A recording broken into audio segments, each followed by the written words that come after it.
जय श्री हरि। प्रिय दर्शकों, कथा का शुभारंभ करने से पहले हम आपसे एक विनम्र प्रार्थना करना चाहते हैं। कृपया इस दिव्य कथा को तभी सुने जब आप पूरे मन, श्रद्धा और एकाग्रता से अंत तक सुनने के लिए तैयार हों। ऐसी पवित्र कथाएं अधूरी छोड़ना शास्त्रों में पाप तुल्य बताया गया है। यह वीडियो श्रीमद् भागवत महापुराण के प्रथम स्कंद के 10वें से 18वें अध्याय तक की कथा को समर्पित है। पहले के 9 अध्याय हमने पिछले वीडियो में प्रस्तुत किए थे, जिसका लिंक आपको इस वीडियो के डिस्क्रिप्शन में और इन स्क्रीन पर मिल जाएगा। आप हमारी श्रीमद् भागवत महापुराण प्लेलिस्ट भी अवश्य देखें। तो चलिए अब करते हैं आज की इस पुण्य कथा का शुभारंभ। जय श्री हरि। सूत जी ने कहा, हे ऋषियों, जब महाराज परीक्षित को यह ज्ञात हुआ कि वे अब केवल 7 दिन के अतिथि हैं, तो उन्होंने संसार के सारे मोह त्याग कर गंगा तट पर प्रस्थान किया। उनके मन में अब केवल एक ही उद्देश्य था, इस जीवन के अंतिम क्षणों में परम सत्य की प्राप्ति करना। राजा परीक्षित ने अपना राजपाट अपने पुत्र जन्मेजय को सौंप दिया और स्वयं वानप्रस्थ आश्रम के नियमों का पालन करते हुए संन्यास की भावना से चल पड़े। उन्होंने अपने सारे वस्त्र त्याग दिए, पृथ्वी को बिछौना और गंगा जल को आचमन बना लिया। उनके चारों ओर तीर्थों से आए ब्राह्मण, मुनि और विद्वान जन एकत्र होने लगे। उनकी ये अवस्था देखकर सभी मुनियों ने अत्यंत प्रसन्नता प्रकट की, क्योंकि कोई भी राजा इस प्रकार आत्मा की खोज में समर्पित हो जाए, यह अत्यंत दुर्लभ था। अब उस स्थान पर एक दिव्य वातावरण निर्मित हो गया। गंगा की कलकल ध्वनि, वृक्षों की शांति और मुनियों का सत्संग, सब कुछ एक तीर्थ के रूप में परिवर्तित हो गया। उसी समय वहां पर एक दिव्य संत का आगमन हुआ। वह थे भगवान शुकदेव जी। वे नंगे शरीर, अलौकिक तेज से युक्त, केवल भगवान में लीन रहने वाले परम विरक्त महापुरुष थे। उन्हें देखकर सभी मुनिगण आश्चर्यचकित हो गए और आदरपूर्वक उनके लिए स्थान प्रदान किया। राजा परीक्षित ने भी उन्हें साष्टांग प्रणाम किया और श्रद्धा से कहा, हे भगवान, मुझे केवल 7 दिन शेष हैं। कृपया बताइए कि मनुष्य को मृत्यु के निकट क्या करना चाहिए, किसका ध्यान करना चाहिए, किसे सुनना चाहिए और किसके सहारे आत्मा का कल्याण संभव है। शुकदेव जी ने अत्यंत शांत स्वर में उत्तर दिया, मनुष्य के जीवन का अंतिम उद्देश्य केवल भगवत प्राप्ति है। यह शरीर नश्वर है, परंतु आत्मा अमर है। आत्मा जब तक मोह और अहंकार के बंधन में बंधी रहती है, तब तक उसे जन्म और मरण का चक्र भोगना पड़ता है। इसलिए मृत्यु के समय यदि कोई भगवान नाम, उनकी कथा, उनके स्वरूप और गुणों का चिंतन करता है, तो वह भवसागर से मुक्त हो जाता है। कथा सुनाएंगे जिससे न केवल राजा परीक्षित का उद्धार होगा, बल्कि सभी उपस्थित जन भी इस अमृत रूपी ज्ञान से तृप्त होंगे। वहां उपस्थित एक अन्य महान ऋषि शौनक, अंगिरा, भृगु, शातनंद, पाराशर और गौतम सभी ने इस निर्णय का समर्थन किया और अपने आसनों पर स्थिर होकर भगवान की कथा सुनने को तत्पर हो गए। इसी प्रकार शुकदेव जी ने श्रीहरि की कथा का प्रारंभ किया, जिस कथा में न केवल ब्रह्मा, विष्णु, महेश की महिमा है, बल्कि उन दिव्य लीलाओं का भी वर्णन है, जिनके श्रवण मात्र से मनुष्य जन्म मरण से मुक्त हो जाता है। इस प्रकार भगवान शुकदेव जी के श्रीमुख से श्रीमद् भागवत महापुराण की अमृतमयी कथा का आरंभ हुआ।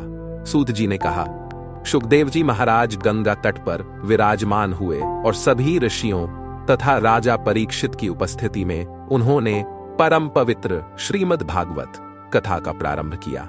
शुकदेव जी ने कहा, हे राजन, मैं अब तुमसे वह दिव्य ज्ञान साझा करूंगा जो स्वयं नारायण स्वरूप श्रीहरि की कथा है।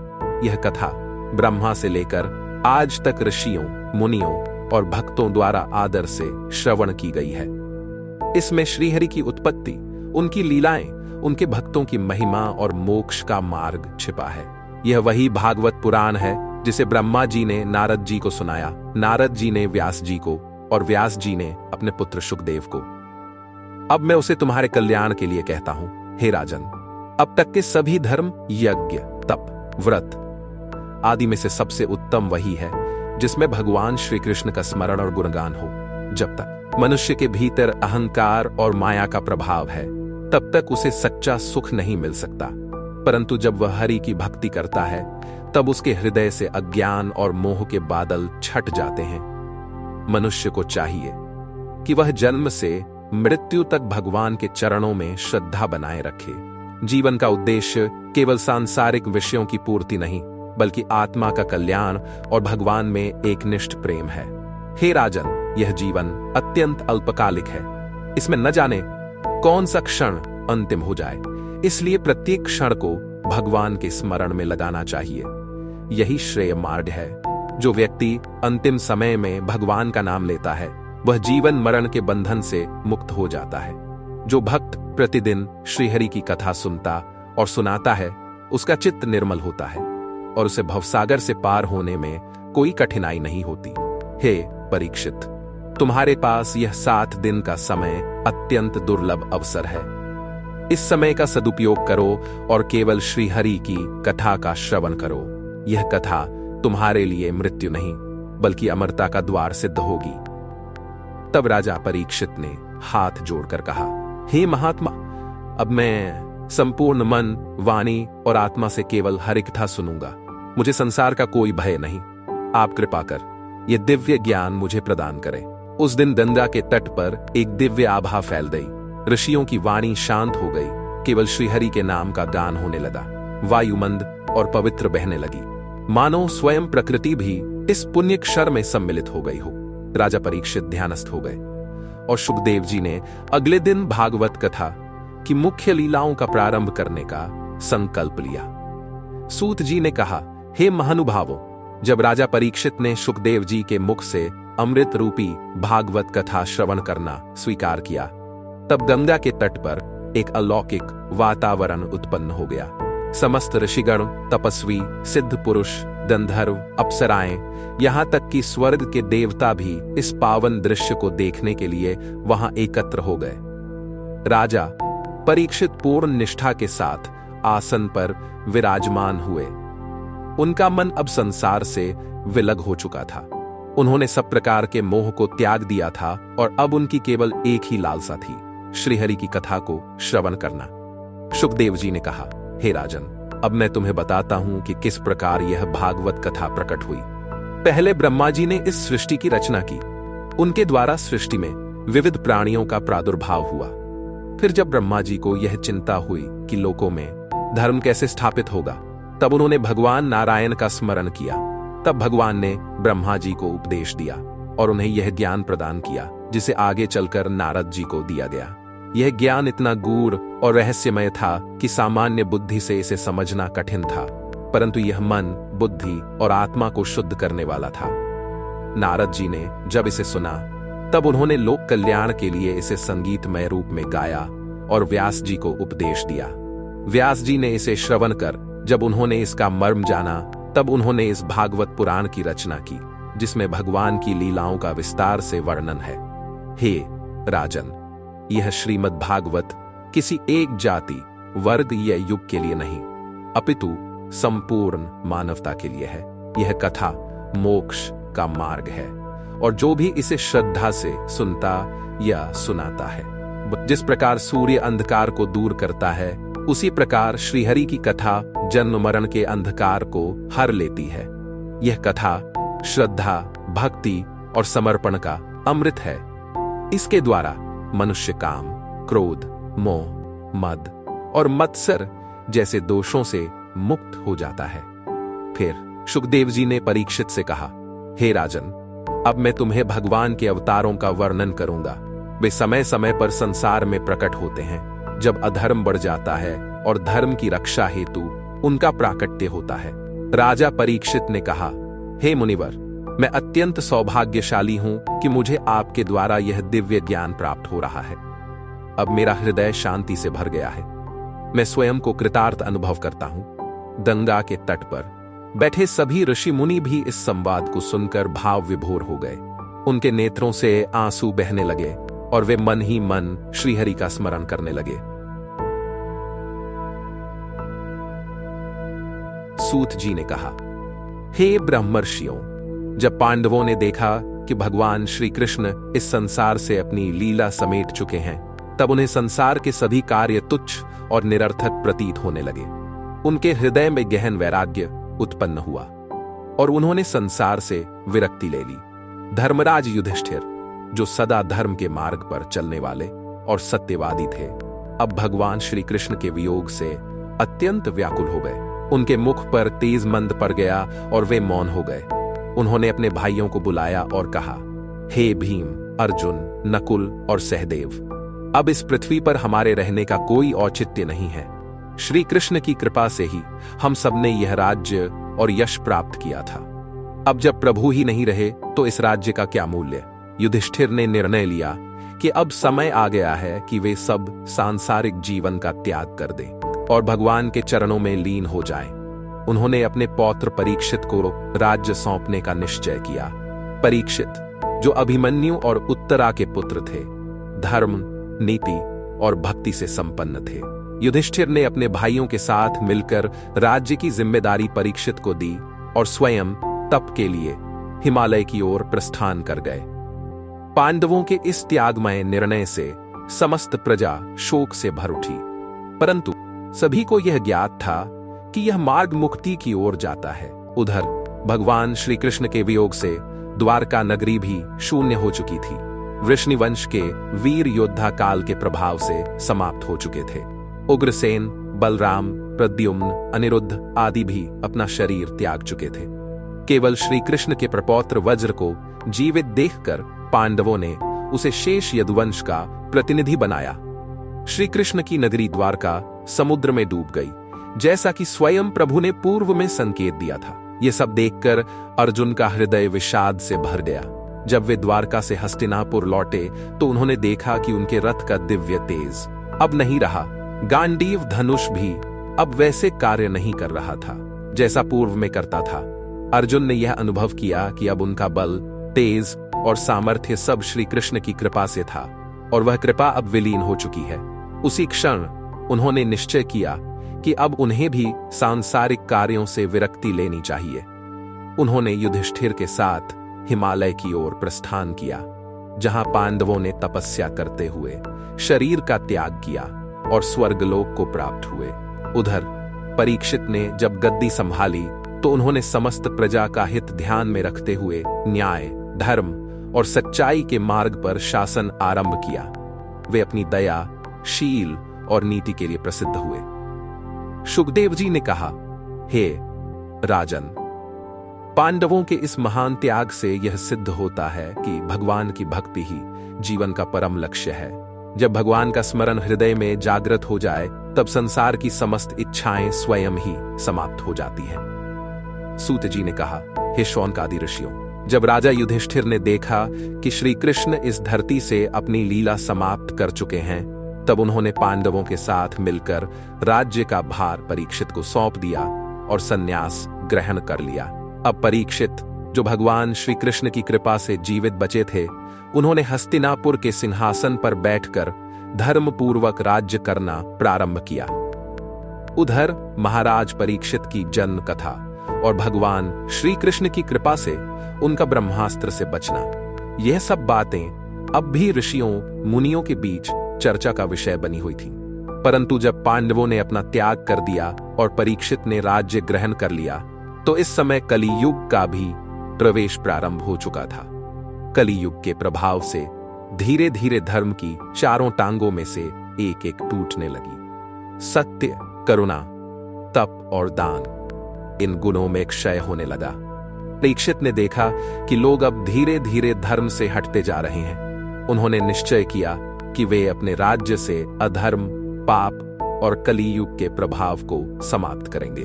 उन्होंने एक दिन अपने रथ पर सवार होकर चारों दिशाओं में भ्रमण करना प्रारंभ किया, ताकि प्रजा की स्थिति जान सकें और धर्म की स्थापना कर सकें। इसी यात्रा के दौरान उन्होंने एक विचित्र दृश्य देखा।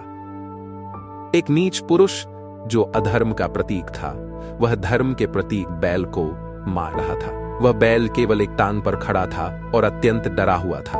उसके पास ही एक गौमाता अत्यंत दुखी अवस्था में बैठी हुई थी। राजा परीक्षित यह दृश्य देखकर अत्यंत क्रोधित हुए। उन्होंने उस पुरुष से पूछा, तू कौन है जो धर्म का नाश कर रहा है? क्या तू जानता नहीं कि यह धर्म के प्रतीक बैल और माता तुल्य गौ कष्ट देना कितना बड़ा पाप है? उस नीच पुरुष ने कोई उत्तर नहीं दिया और भयभीत हो गया। राजा परीक्षित ने उस बैल से पूछा, हे धर्म, अब तुम्हारी केवल एक ही टांग बची है, तुम इतने दुर्बल क्यों हो गए हो? तुम इस स्थिति में कैसे पहुंचे? धर्म ने अत्यंत शांत स्वर में उत्तर दिया, हे राजन, मैं तो धर्म हूं जो सत्य, दया, तप और दान के 4 स्तंभों पर खड़ा था। लेकिन अब कलयुग के प्रभाव से मेरी 3 टांगें कट चुकी हैं। अब मैं केवल सत्य पर खड़ा हूं और वह भी खतरे में है। दाय, माता ने भी विलाप करते हुए कहा, मेरे सभी पुत्र, राजा, ब्राह्मण, संत और सज्जन पुरुष अब लुप्त हो चुके हैं। मैं अब कलयुग के प्रभाव से पीड़ित हूं। राजा परीक्षित ने उस अधर्म रूपी व्यक्ति को दंड देना चाहा, परंतु धर्म और पृथ्वी माता ने उन्हें दया का पाठ पढ़ाया। उन्होंने कहा, राजन, तुम्हारा कार्य न्याय करना है। क्रोध में आकर बिना विचार के दंड देना तुम्हारे लिए उचित नहीं। तब राजा ने उस व्यक्ति से कहा, अब से तू केवल उन्हीं स्थानों पर रह सकता है जहां जुआ, मद्यपान, वेश्यावृत्ति और हिंसा होती हो। यही तेरे लिए उपयुक्त स्थान है। अधर्म रूपी कलयुग का प्रतिनिधि राजा से बोला, यदि आप मुझे इन 4 स्थानों तक ही सीमित करेंगे तो मैं इस धरती पर कैसे रह पाऊंगा? मुझे एक स्थान और दीजिए जहां मैं शांति से रह सकूं। राजा ने कुछ सोचकर कहा, तू सोने में निवास कर सकता है, क्योंकि सोने में लोभ, अहंकार और झूठ छिपा रहता है। इस प्रकार राजा परीक्षित ने धर्म की रक्षा की और कलियुग के प्रभाव को सीमित कर दिया। उन्होंने धरती पर धर्म, सत्य और न्याय की पुनः स्थापना की और अपने राज्य को शांतिपूर्ण बनाया। सूत जी बोले, जब राजा परीक्षित ने कलियुग को केवल 5 स्थानों में रहने की अनुमति दी, तब धर्मरूपी सांड और गोमाता अत्यंत संतुष्ट हुए। राजा ने उन्हें सांत्वना दी और वचन दिया कि जब तक वे जीवित रहेंगे तब तक धर्म, सत्य और भक्ति की रक्षा करते रहेंगे। इसके पश्चात राजा ने राज्य की व्यवस्था को और अधिक सुदृढ़ किया। उन्होंने ब्राह्मणों, क्षत्रियों, वैश्य और शूद्रों के कर्तव्यों की पुनः स्थापना की और धर्म के अनुसार सबको उचित अधिकार प्रदान किए। प्रजा सुखी थी और संपूर्ण राज्य में शांति और समृद्धि का वातावरण था। राजा परीक्षित का जीवन भगवान श्री कृष्ण की भक्ति में समर्पित था। वे प्रातःकाल उठते ही श्री हरि का ध्यान करते, कथा सुनते और सत्संग करते। उन्हें ज्ञात था कि कलियुग की प्रवृत्तियां अत्यंत शक्तिशाली हैं, किंतु उन्होंने अपने मन, वाणी और कर्म से सदा धर्म का पालन किया। एक बार जब वे तपस्वी के आश्रम में पहुंचे और वह तपस्वी गहन ध्यान में लीन था, तब उन्हें जल की आवश्यकता हुई, किंतु उन्हें न तो उत्तर मिला न ही सत्कार। उन्हें क्षोभ हुआ। वे एक राजा थे, धर्मरक्षक। क्रोध में आकर उन्होंने समीप पड़ी मृत सर्प की एक टहनी उठाई और ध्यानरत ऋषि के गले में डाल दी। राजा परीक्षित वहां से चले गए, किंतु यह घटना भविष्य में उनके जीवन का निर्णायक मोड़ बनी। उधर वह ऋषि, जिनका नाम शमीक था, ध्यान से जब बाहर निकले तब उन्होंने यह सब देखा। उन्होंने कुछ नहीं कहा, लेकिन उनके पुत्र श्रृंगी को जब यह समाचार मिला तो उसने क्रोध में भरकर संकल्प लिया, जिसने मेरे तपस्वी पिता का अपमान किया है वह 7वें दिन तक्षक नाग के विष से मरेगा। श्रृंगी ने शाप दे दिया। यह शाप वज्र के समान सटीक था। शमीक ऋषि को जब पुत्र के इस क्रोध का ज्ञान हुआ तो उन्होंने दुख प्रकट किया। बोले, पुत्र, तुम्हें अज्ञानता और अहंकारवश इतना बड़ा शाप दे दिया। राजा परीक्षित धर्मात्मा है। सूत जी बोले, जब राजा परीक्षित को यह समाचार मिला कि एक ऋषिपुत्र ने उन्हें 7वें दिन तक्षक नाग के विष से मृत्यु का शाप दिया है, तब उन्होंने उसे सहज भाव से स्वीकार किया। न तो उन्होंने डर दिखाया, न ही बदला लेने की बात सोची। उन्होंने सोचा, जो कुछ भी हुआ वह मेरे ही कर्मों का फल है। राजा ने तुरंत अपने पुत्र जन्मेजय को राज्य सौंप दिया और स्वयं गंगा तट पर जाने का निश्चय किया। वे मोह और ममता से मुक्त होकर तप और भक्ति के पथ पर चलने के लिए तैयार हो गए। जब वे गंगा तट पहुंचे तो वहां के ऋषियों और महर्षियों ने उनका स्वागत किया। सभी को ज्ञात हो चुका था कि धर्मात्मा राजा परीक्षित अपने जीवन के अंतिम दिनों को भगवान की भक्ति में समर्पित करना चाहते हैं। गंगा तट पर एक महान सभा लगी। वहां वेद वेदांग के ज्ञाता, योगी, तपस्वी, ब्रह्मज्ञानी और महापुरुष उपस्थित थे। इन सभी में एक विलक्षण तेजस्वी युवक भी था। उसका नाम था श्री सुखदेव जी। वे भगवान वेदव्यास के पुत्र थे और पूर्णतः विरक्त ब्रह्मज्ञानी तथा भगवत प्रेम में लीन थे। सुखदेव जी का वहां आगमन सभी के लिए अद्भुत घटना थी। वे नग्न अवस्था में वायु को ही आहार मानने वाले पूर्ण ब्रह्म स्वरूप संत थे।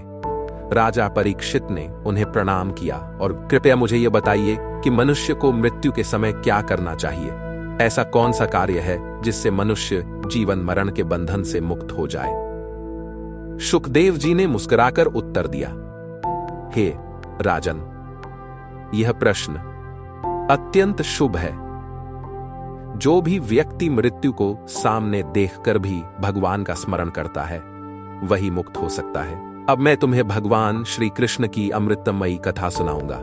इसी कथा के श्रवण से समस्त जीवों का उद्धार होता है। इसके बाद वहीं से श्रीमद् भागवत महापुराण की दिव्य कथा का प्रारंभ हुआ। राजा परीक्षित ने अपने अंतिम 7 दिनों को पूर्णतः श्रवण, भजन और ध्यान में समर्पित कर दिया। सुखदेव जी ने उन्हें भगवान नारायण के अवतार, उनकी लीलाएं, भक्तों के चरित्र और भक्ति के मार्ग का विस्तार से वर्णन किया। गंगा के तट पर गूंजती वह भागवत कथा केवल राजा के लिए नहीं अपितु समस्त पृथ्वी पर रहने वाले जीवों के लिए मोक्ष का द्वार बन गई। और इसी शुभ क्षण से शुरू हुआ भागवत महापुराण का दिव्य मार्ग। इस प्रथम स्कंद की यह दिव्य कथा हमने 2 भागों में प्रस्तुत की। पहले भाग में अध्याय 1 से 9 तक की कथा और दूसरे भाग में अध्याय 10 से 18 तक की कथा। इन दोनों वीडियो में आपने जाना सृष्टि के प्रारंभ से लेकर महाराज परीक्षित के तक्षक नाग से शापित होने तक की लीला और फिर सुखदेव जी के दिव्य आगमन से लेकर भागवत कथा के आरंभ। अब आगे अगले वीडियो में हम प्रवेश करेंगे द्वितीय स्कंद की ओर, जहां सुखदेव जी राजा परीक्षित को सुनाते हैं ब्रह्म ज्ञान, भक्ति मार्ग और भगवत स्मरण की गूढ़तम बातें। तो जुड़े रहिए, क्योंकि अब भागवत कथा और भी अधिक गहराई और दिव्यता की ओर अग्रसर होने जा रही है। टेक्नो मिरर चैनल पर दिव्यता की इस यात्रा में हमारे साथ बने रहिए। जय श्री कृष्ण। यदि आपको यह दिव्य कथा हृदय से स्पर्श कर गई हो तो टेक्नो मिरर चैनल को अवश्य सब्सक्राइब करें, इस वीडियो को लाइक करें और अपने मित्रों और परिवार के साथ शेयर करें, ताकि यह अमृत कथा अधिक से अधिक जनों तक पहुंच सके। आपका एक छोटा सा कमेंट हमें और प्रेरणा देता है अगली कथा को और भी भक्ति और भाव के साथ प्रस्तुत करने की। जल्द ही मिलेंगे दूसरे स्कंद की शुभ और पावन कथा के साथ। तब तक के लिए हमें दे अनुमति। जय श्री कृष्ण।